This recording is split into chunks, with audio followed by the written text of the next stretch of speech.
of the summit. Why?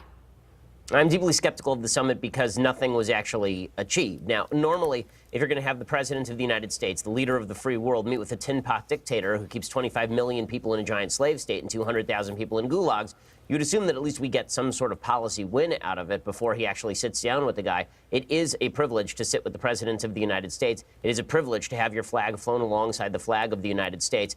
I think that to really understand how bad this is, you have to imagine that the flags that North Korea was flying next to the American flags, those were swastikas, because this is a Nazi slave state. And the juxtaposition, unless you're going to get some sort of real policy consideration out of it, it's a win for Kim Jong-un, and I don't see how it could be anything otherwise. Now, with that said, it's quite possible that all of this ends well, right? It's quite possible that President Trump has negotiated something that's great with Kim Jong-un, but that's not evident from what we see in front of us right now. The deal they actually signed is a very weak deal. It's actually a weaker deal than the deal that was signed in 2005, and we have decades of North Korea lying about its intent to denuclearize. So before everybody jumps over the moon and celebrates, I think it's worthwhile noting that Kim Jong-un and his family are liars. They are dictators. They are murderers. They are genocidal against their own people. And treating this as some sort of great win because we sat down with a country that, frankly, is being run by a bunch of thugs, I fail to see how that's a huge win. But is there value, though, in the fact that they do have nuclear weapons and there was all this talk between the two sides, fire and fury? Is there value that we're maybe now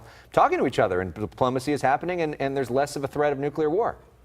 So I'm happy with low-level diplomacy, but having the president of the United States travel over to Singapore and have high-level talks with the head of a nuclear-armed terrorist state, it grants an enormous amount of legitimacy to Kim Jong-un. I mean, Kim Jong-un was treated as a celebrity there. The president of the United States has now put out a video on his Twitter account that shows him basically celebrating having met with this guy. I don't see why that's anything useful. Again, I'm happy to have them sit together and sign a big agreement that actually has verifiable denuclearization, but 8 times between 1992 and now, the North Korean regime has promised to denuclearize in writing, and never has that actually materialized. You've been a big critic of the Iran deal, as have many other conservatives. You're actually a critic of both of these things, but so many conservatives who said that the Iran deal wasn't verifiable enough are celebrating President Trump this morning. Why do you think that is?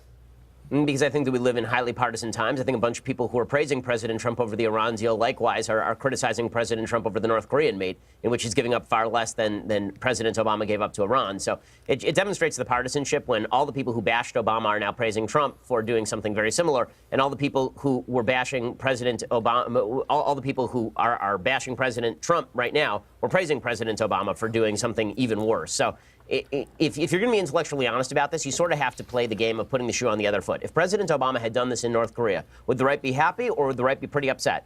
It's pretty obvious the right would be pretty upset. And if President Obama had done this in North Korea, would the left be pretty happy or would they be pretty upset? The answer is they would have been pretty happy. But isn't it a start?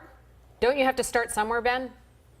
Yes, you start with low-level negotiations with your diplomats. You don't start with a top-line meeting between the President President of the United States and a tin pot dictator. To start a low-level kind of negotiations. Didn't he go over there earlier to start this and set the stage? And now we've gone there, and now they're going to keep continuing the talks afterwards? Well, then continue the talks up to the point where you actually have something to sign.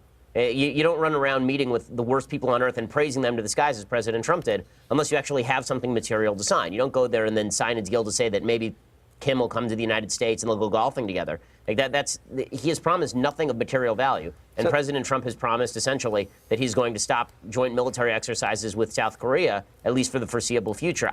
Again, maybe this all ends great, but there's only 2 ways this ends. It either ends as a triumph for President Trump, North Korea denuclearizes, and this was the first step toward that, or it ends as a debacle. There really is not much of an in-between. So the president likes a good show, right? He has a reality show background. We saw Kim Jong-un also likes a good show based off what he does in his country. We saw Dennis Rodman there. We saw the recent emergence of Kim Kardashian at the Oval Office. Do you think that this is a reality show presidency?